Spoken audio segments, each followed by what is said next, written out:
Running a Fever, episode 74, Temptation. So how do we battle temptation? Is a temptation that keeps us away from maybe working hard enough, whether it's at work or in our personal lives, using our time wisely, spending time with our families, or the usual health temptations like eating the wrong foods, eating too much, not exercising enough, not sleeping enough, etc. So how do we face these temptations? Because we all face them. Well, I think there's some things that I can't control, even about myself. It's, I think, an illusion to think that a human being has full control of everything in his life, or even the things that have to do with him personally. Jesus faced temptation all the time, and specifically, there was a time when the devil, Satan, tempted him by saying, you could save yourself.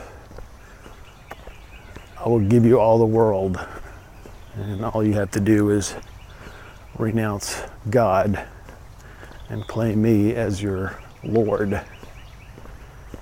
Trinitarian concerns aside, when Jesus was on earth as a human, he had everything that we have, except that we are not divine and he is. He was killable, obviously. He could be hurt, obviously. He was scourged so much that he could not carry the cross the whole way, and his body was damaged enough that he died, physically died. He also had the same limitations, and these were a choice by God to give himself these weaknesses. That's how we identify with him. But he didn't go through that temptation alone. And he had the same urges and feelings that we do as humans. He had God with him. God was with him the whole time. God is with us always, even when we face the battle of spiritual warfare against evil. So the same thing is true, I think, in all of these temptation issues that we face. It's important. Part of my daily reflection every morning is reading a book called Jesus Calling by Sarah Young. And the overarching theme, the theme of almost every reading in this book, and there's one for every day of the year, is the presence of God in our daily lives. God is always with us. We only have to recognize his presence. And that is what improves our lives. Temptation that I can't handle, there's nothing that God can't handle. I think the key in my life anyway is to connect with God the best I can. And that is a spiritual life. It's part of my life that I'm always trying to improve on, just as I'm trying to improve on the other aspects of my life, including my physical health. Spirituality is a part of that as well. And but what are some things we can do other than that long-term process and recognizing the presence of God? Well, God has blessed us with some sort of functions that happen in our body. And I've talked about habit a lot on this podcast. Habit is a big deal. So that's one of the ways that you can make temptation less attractive. Whatever I do on a regular basis, I'm programming myself to do that. And I want routine. I want those same things because I'm programmed to do that. So if I, every day after work or 3 times a week however often I do it, I go home, get my workout clothes, and head out to work out. Then that's what mode I'm going to be in, and it's going to take more effort to vary from that than it is to continue with that habit. Same thing with eating.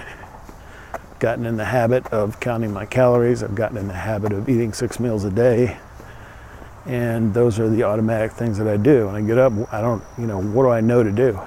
Well, I put some berries in a bag. I can take to work to have in my oatmeal, which I keep at work.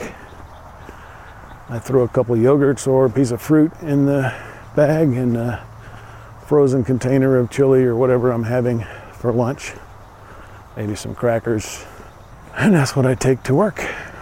I'm just going to automatically pretty much do that. My mom she traveled to work, and she had a kind of a long drive for a while when I was growing up.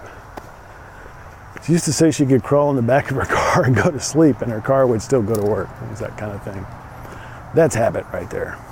The other side of that is true. If I get in the habit like currently, there's a bad habit that I have, and that is watching videos on my computer when I'm eating. Howdy. Howdy. Howdy. Hey, how are you? Good. Thank you. Must be doing some good because I'm feeling the effects of this right now. So, it's a problem. I have, I'm eating my meal, and so I can't really do anything with my hands. And I'm alone most of the time when I'm at home, so there's nobody to talk to. So I'm sitting in front of the computer watching, an old TV show or movie or something. And why is this bad? I don't know. It used to make me eat more. And I don't know that I'm eating more. It does make me eat slower, which is maybe a good thing sometimes. But then once I finish eating, I've got the rest of the show to watch. It usually doesn't take very long, although a half hour sometimes works. I guess the bottom line is it kind of takes a lot of time out of my day. If I have a weekend day, I might spend several hours watching videos while I'm eating my meals throughout the day. So that leaves less time to do more productive or even more fun things. So habit is a big one, spirituality is a big one. Taking care of my physical health. Now, this is something that, I've known for quite a while, because particularly with sleep is a hugely important health factor. And the last couple of nights, for some reason, I have just awakened at 2 o'clock in the morning, pretty much wide awake, just kind of jittery. I don't know what's going on. I'm not drinking a lot of caffeine before bed, but when you only get a couple hours sleep, it weakens a lot of things. It really does. It's a lot of stuff that depends on sleep. And one of them, I think, is, you're more stressed. And I have to give Michael Matthews credit for this stress aspect. He went into, the fight or flight response. The stress is basically in that same vein. We have a temptation we have to deal with. Lack of sleep causes stress, and exercise helps relieve stress. I believe that watching TV or using a computer is a stressful activity. When you're relaxing, it might be better to do something away from that visual stimuli or stimulation. But stress is a big deal. It's a very unhealthy. Watching tragedy TV, because it's nothing but bad news. That's a stressful activity. Don't make a habit of that. That will wear you down. Well, speaking of being worn down, I am feeling it. I'm here at the private fields that I've talked about and had pictures of. They're beautiful now, actually. Snap a picture of these daisies. gonna have too many pictures, really. I say sometimes that I'm gonna post more pictures, but I only usually post 2.75 mile point, which means we only have 1.25 miles to go. So we've already traveled 4 miles, and a couple of weeks ago that was all I was doing on a daily basis, on it for every workout anyway. But yeah, I'm feeling it. I'm feeling the back pain, not feeling the knee, which I'm really happy about. Hoping that I can get to the point where I can squat. I mean, it was the first time in probably 30 years that I've tried a squat, so it might be expected to have some problems. But yeah, I'm feeling a little numbness in my right side, and not feeling the arm pain so much. Feeling a little something in my back though. It's got to be the hottest part of the day right now. I'm not really out of breath. I haven't been going that fast. I've been slowing down a little bit too. But I'm just in so much better shape. And it's good to look back on this last 7-8 months of trying to make a complete health turnaround. And so much has happened, so many benefits, so many blessings, so many rewards from what I've done. And, you know, back on temptation, laziness is kind of what we call it, but it's just basically getting in the habit of inactivity, like I was when I started this journey, and I describe myself as sedentary. I describe myself as active now, you know, I mean, when there's somewhere I have to describe my personality traits, somewhere I describe my lifestyle as active. I exercise almost every day. And that's a transformation right there. Howdy. Yeah, and of course once you go from, I said this early on, once you go from the couch to the trail, that's an infinite percentage change right there. From nothing to something. So I've made that transformation. My body has transformed quite a bit. My health has transformed quite a bit. And I've still got quite a ways to go.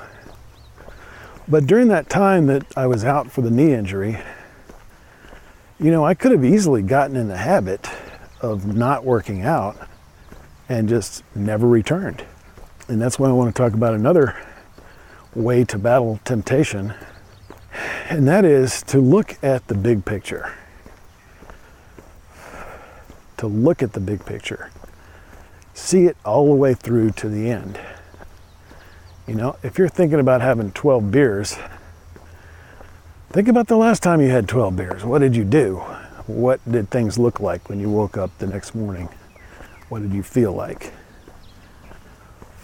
And I do that all the time. Somebody asked me this week, very considerate, you know, sometimes at work you bring food to work to share with people. It's just something you do. It's a nice thing.